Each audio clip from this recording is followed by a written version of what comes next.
ladies and gentlemen.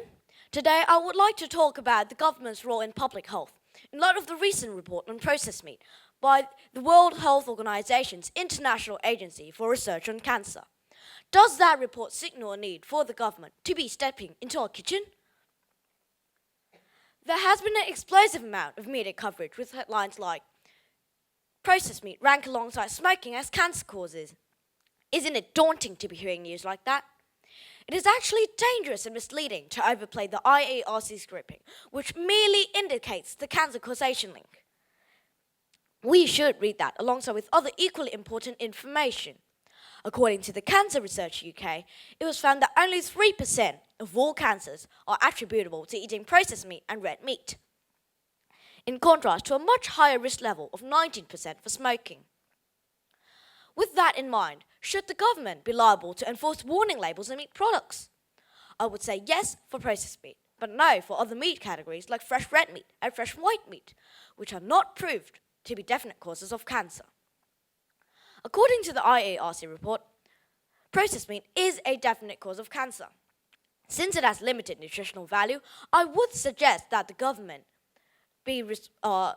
should be responsible to enforce a warning label.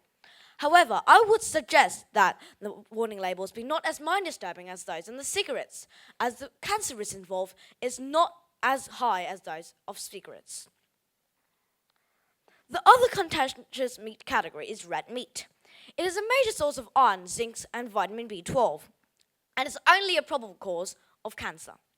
So eliminating it from our diet would not be desirable, and so a warning label should not be needed. With the increasing amount of food found to pose cancer threats to humans, should the government then transcend our freedom of choice for public health? It is a balance that the government should maintain. To the extent that the food category poses an imminent and significant health risk to humans, such as malachite green, found in Hong Kong in fish products in Hong Kong in 2005, the government should definitely ban that food product completely. Otherwise, citizens should enjoy their freedom of choice. What the government is rather required to do is to provide updated and relevant dietary advice to the public such that individuals can freely plan their dietary intake accordingly. In sum, like most other policy issues, the government is confronted with a wide array of consideration factors when it comes to public health. The government's task is to strike a proper balance between formulating its policies. I would advocate that a broad brush approach is not appropriate and a risk and benefit analysis should be adopted. In certain serious cases, when public health is compromised, the government should be apt to take actions even at the expense of transcending its citizen freedom of choice. Thank you.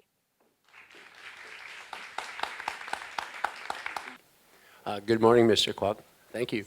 I'm going to go ahead and buy your argument about the government's role in dealing with processed meat and red meat. I want to turn back to smoking. Smoking is clearly a high-risk endeavor.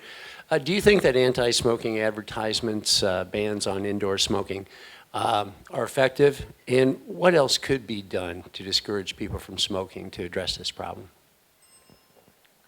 The government could have some talks to educate people on smoking, and they could actually bring in a real example of someone who has smoked before, and maybe they could show how that person smoking, how it has influenced his life, such as if he has any rare diseases or he's got cancer.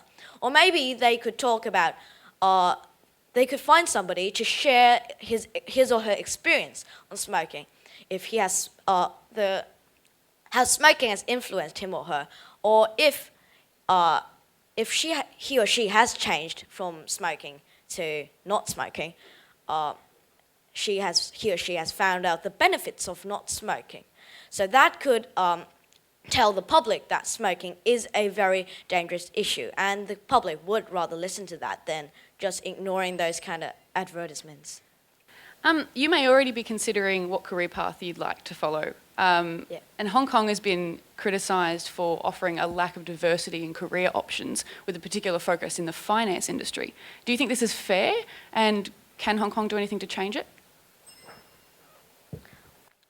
Well, I think that it's because that the Hong Kong people's parents, sometimes they're a bit too narrow-minded. They just want their children to be succeeding in various aspects in their work, like career.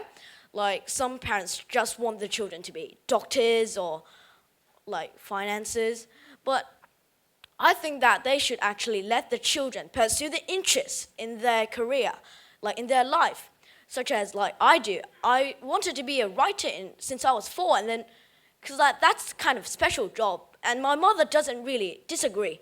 She says that she wants me to pursue my interests and not follow everyone being a doctor and just be rich. I think that happiness is more important than money. So, yes, that's my answer. Thank you.